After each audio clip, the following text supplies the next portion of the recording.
Hi everybody, I'm back again with another Meet the Members. I'm so glad that you all have been enjoying these and commenting and liking them and sharing them. I have loved the feedback. I'm so glad it has made people feel closer to one another during these times. This is our last one for Lent. We will be continuing doing them. I'm not quite sure how frequently yet, but there will be more at some point. And this week I'm here with the writers. So, would you like to tell everybody a little bit about yourselves? I don't know if people want to know about myself. Well, to start with, I'm an old man. I'm 94 years old. Um, I was born in Cumberland County. Spent most of my life here. Grew up on a farm just up the road here a little bit. Was a farmer, and then I was an employee of the township. Uh, I don't know where I want to start. I probably can't remember anything much before I was 5 years old. Some people remember things from 2 or what have you. I was told that the day that we moved to the farm, the new farm, um, when it started to get dark, I said, "When are we going home?" And they said, "Well, this is home now." I was 2 years old then. When I was 5 years old, my brother, who was 23, passed away. But prior to that, they used to take me places, and they, he was getting treatments for cancer in Philadelphia, and they would go down, and they had friends down there where they would stay. They took me the one time, and everything was fine until they said it's time to go to bed, and I wanted to go home. And I guess I was a complete little brat. um, and to top it off, it wasn't too far from the zoo, and we could hear the lion roar, and that didn't help. But anyhow, to get more serious about it, my brother passed away, and I guess everybody reacts a little different way when you lose someone. Um, and at that time, the body is always laid in the home, in the living room or parlor or whatever. And I guess it was a day or so before the funeral. Anyhow, my aunt was there, and I was wandering around like a bewildered kid. And she put me up on her lap, and she said, "I know this is confusing. You don't understand a lot of these things that Russell has gone up to be with God." Um, but she said, "You walk outside, look up at the sky, and you pick out the brightest star there is. That's Russell." I've never forgotten that. That's sweet. I think that was a wonderful lesson for a 5-year-old. Yeah. Um, the first day of school, I got into trouble. I went to a one-room school. My sister was in about 7th or 8th grade at the time. And there was some of us out back, and there was a tree there, and some of these other kids were saying, "Well, I wish I could climb that. I wonder how you climb that." So I showed them how to climb it. And I sat up on the limb there, and the bell rang, and I'm sure the teachers loved everybody went in. I still sat there. The teacher came out and said, "Lawrence, school's starting. Who's she to tell me what to do?" Then my sister come out, and if I didn't get in there and got into trouble, I'd be in bigger trouble when I got home. And my first year didn't go too well, but after that, I went 8 years there, and went to high school in Mechanicsburg, and took the middle ag course. I mean, I was going to be a farmer. I mean, that's what I grew up. Uh, I did all right. I ended up on the second honor roll in the Indian National Honor Society, and after the first grade in school, I settled down and studied and used the talent that the good Lord gave me. But the week after, or about a week after I graduated, I was inducted into the Army, and took my basic down in Camp Croft, South Carolina. That camp is no longer in existence. And the war with Japan had ended prior to that, so I was sent over to Europe. Um, we were on a luxury liner, 8,000 troops. I mean, we were packed in like sardines. Yeah. We went across the North Atlantic, and this was in November, and it had some bad storms. And seasickness is about as sick as you can get. And we went into the English Channel. And it was calm, and unloaded in France, and I ended up in Germany. And I pulled guard duty different places. I was in 2 different divisions in 2 different companies. I ended up, I was doing some driving for the guard shift when I was in Augsburg, Germany. I was transferred to Kaufbeuren, and the person that was, the sergeant was taking some of us down to that outfit, said, "Tell them you're a driver." Well, we don't need any drivers right now, so I'm back on guard duty, different places.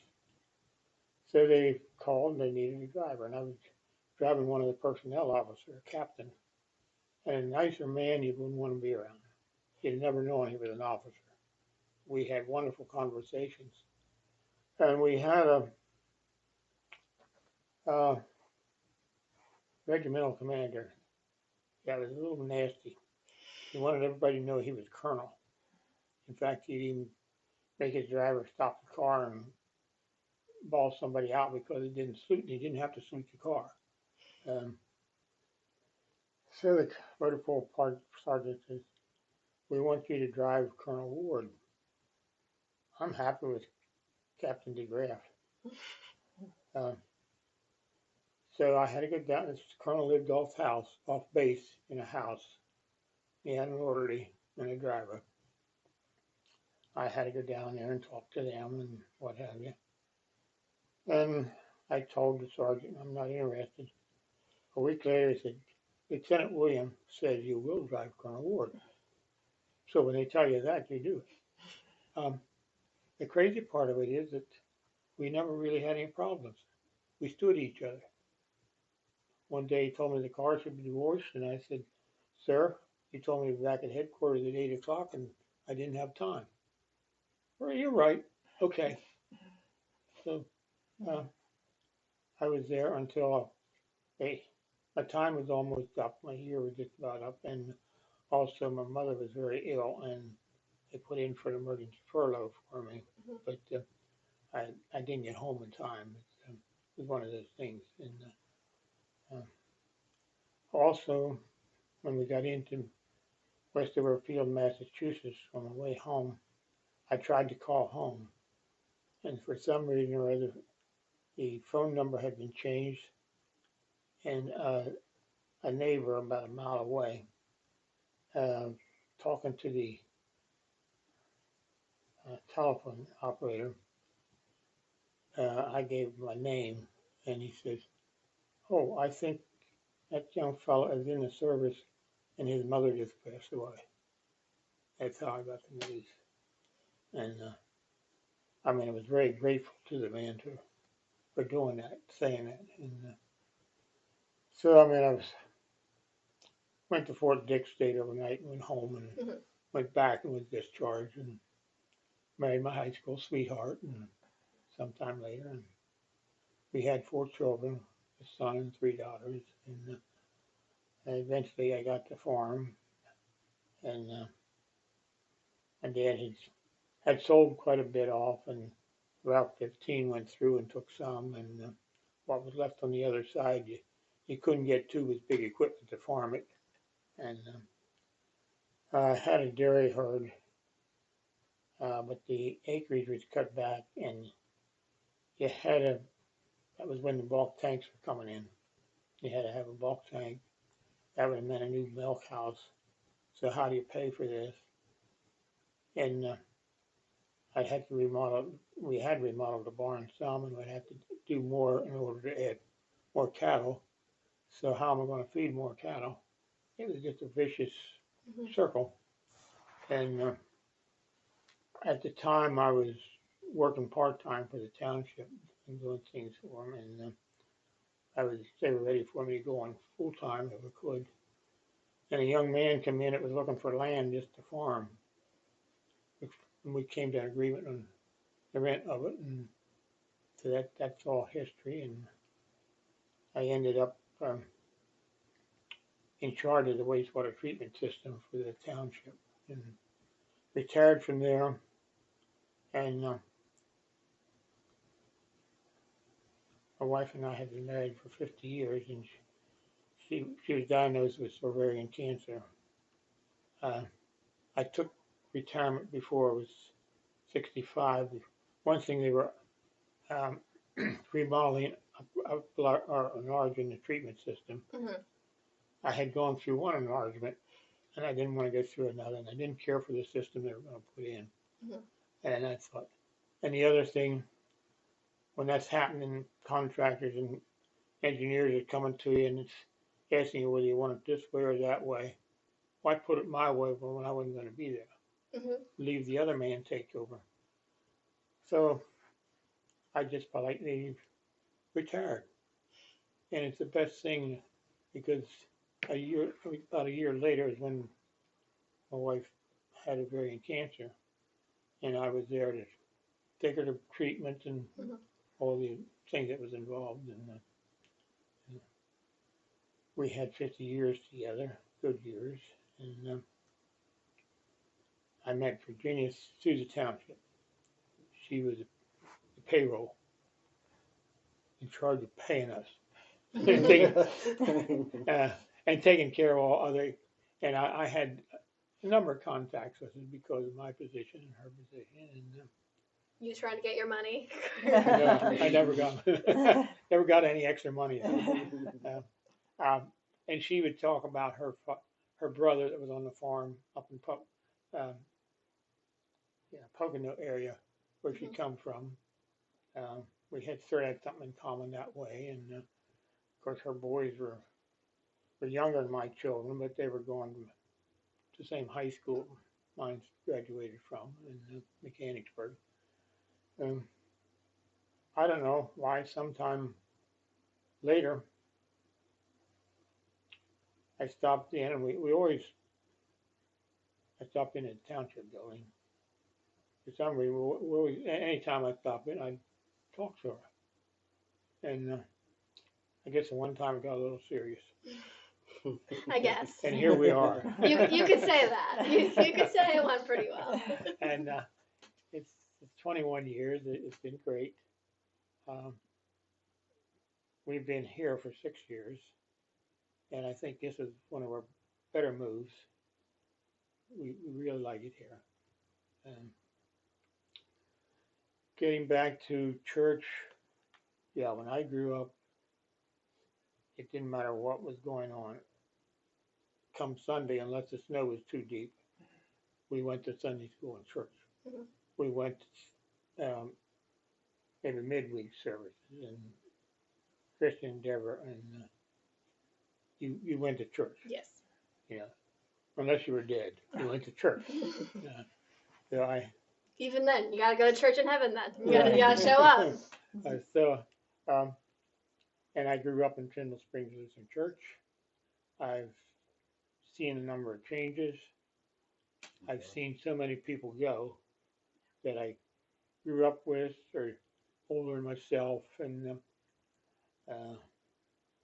there's still a few of us there, but very few of us anymore. And I never even gave it a thought to ever leave that church. I mean, regardless of pastors that we had through the years and different conflicts that we had.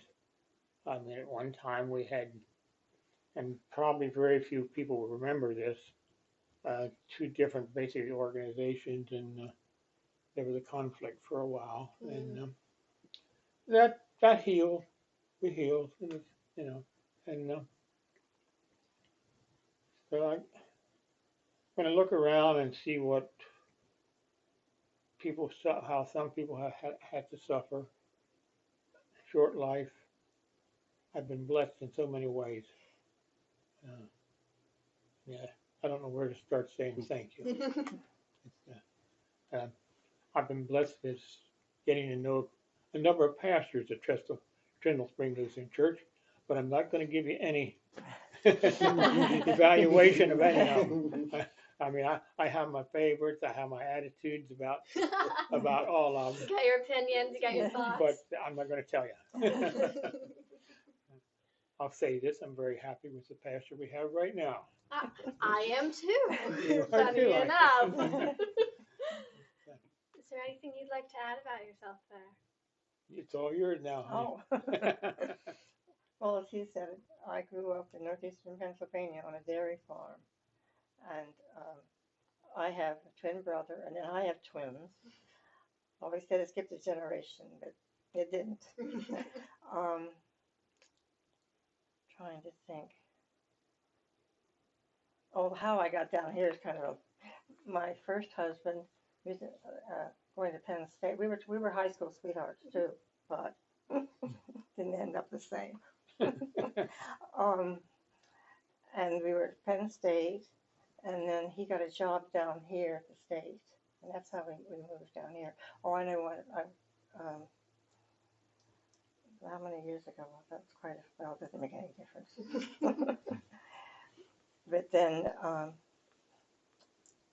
I got the job at the township, and that's all I said. That's how we met. My family, his family, are fairly local. My 4 boys are in State College, California, South Carolina, New Jersey. I have 2 new great-grandsons, but they're both in California. So far away. I went out to the wedding, but I'm not. But they'll have to bring their boys in when they get a little bigger.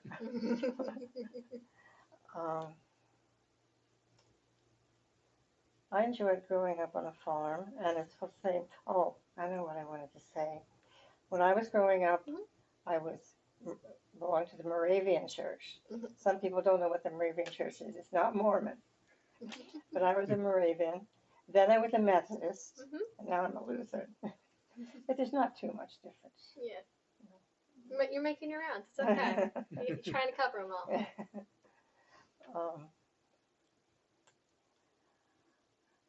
Trying to think.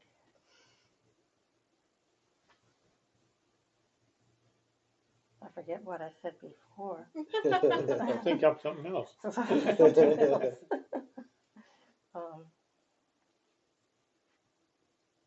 Maybe you have some questions and I can answer those. I do. I can move on to our next question if you'd like. Would that be better for you? All right. So you've been here since you were 2-ish? What was this? You've been here since you were 2? Yes. And then you've been here as long as you 2 have been married. Yes. And so then what is well, something? The farm here 6 years. Yes. Right. And then what is something that you love about Trindle Spring and the congregation? The friendliness. Yes. Yeah. I do. And the concern that the other members have. Yes. They're very caring. Everyone's very caring. Yeah. I agree. Do you agree there? Do you agree? I didn't catch that. She said the friendliness of the congregation is what you guys love. The friendliness of the congregation. What do we like about the church? I think I said that this morning, but I don't remember what I said. But there's a certain camaraderie or a friendship, even if they don't know you, they speak to you. And there's a lot in the church I don't know. I mean, there's been some changes. We'll have to see whether they want us. They can call back.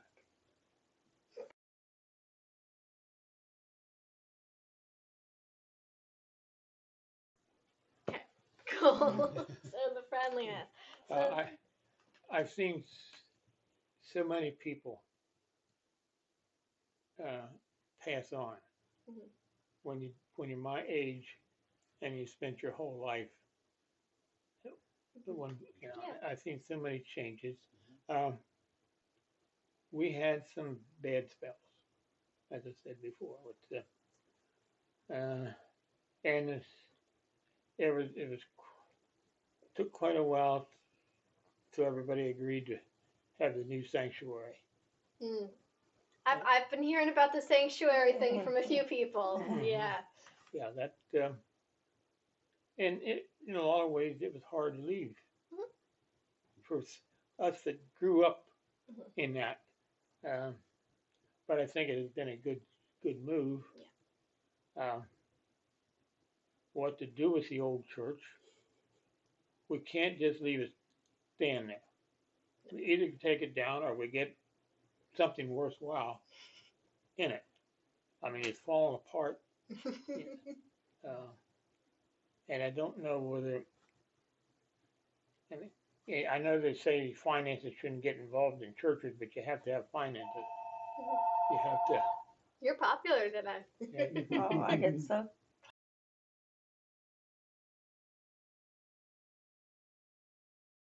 Any questions? All right.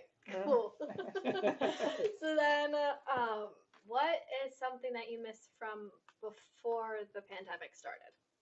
Whether in church life and regular life in general. Seeing the people at church is one thing.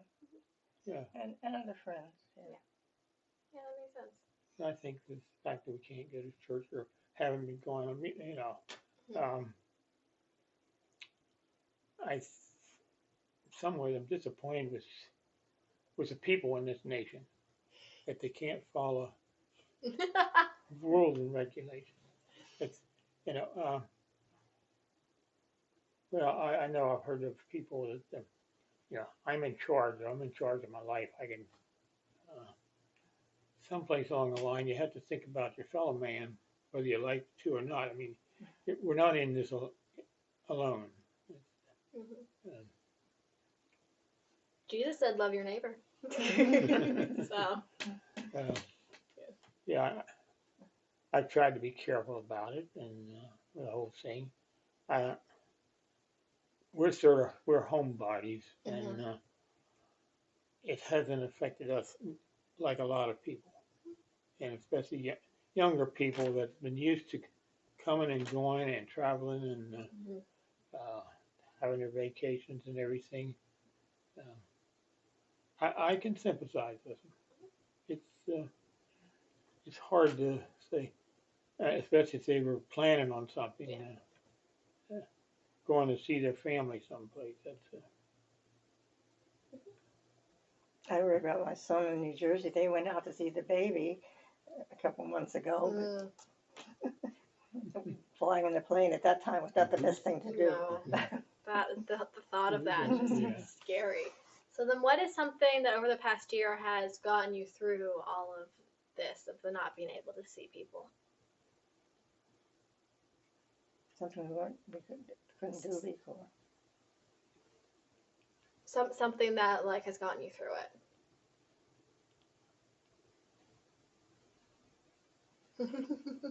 Well, I used to go to the pool here, but the pool's not open now. But that's Oh. coming. That's fair. That's fair. Maybe it'll be open this summer. You never know. Yeah. You never know. Oh, I think a couple more months it'll Yeah, when I'm hoping when so. most everybody's vaccinated Mhm. and Yes. everything. It's unless a new breed of it comes in or something, and Oh. Yeah. Yeah. But if the numbers keep going down, going back, because we have some people out here that claim they aren't going to get vaccinated, and what that'll do to the overall picture, we don't know. Oh, I can't wait. I want them to put a needle in me with the vaccination so much. All right. And so then some fast facts. So, what are your favorite colors? Blue. Blue? What's yours? What's his Favorite color. Hmm? Favorite color. favorite Color. Color. Color. color? Yes. Red, white, and blue. Yeah. Blue. Blue. Hey, you got one of them right. Do you guys have a favorite food? Chocolate. Chocolate. Very nice. Almost all food. All food. Food's pretty good in general. That's Yeah, a fair answer.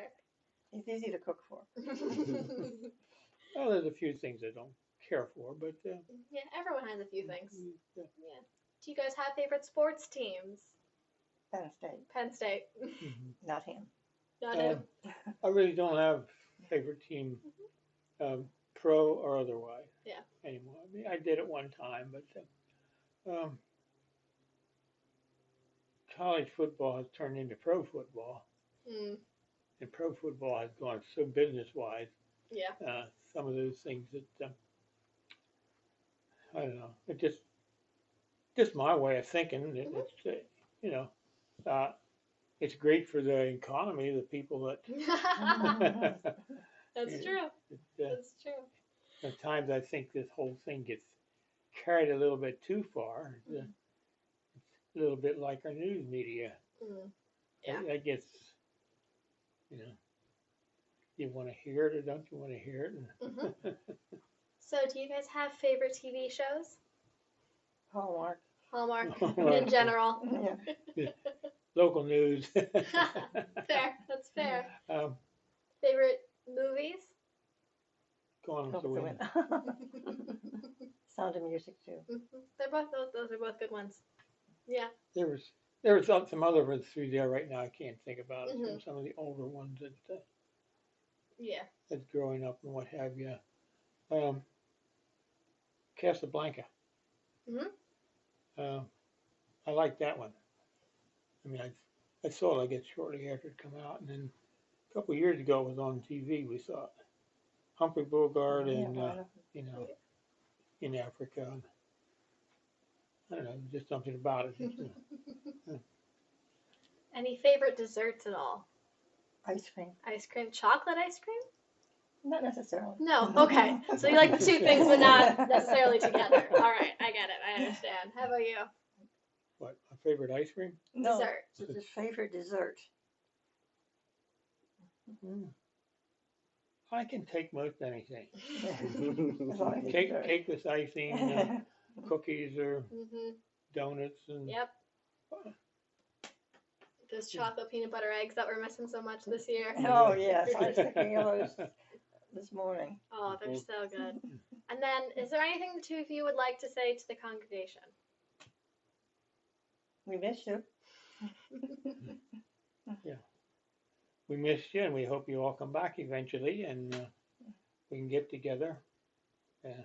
Some of you don't know me and never will know me, but those that know me and I know them, I want to speak to them.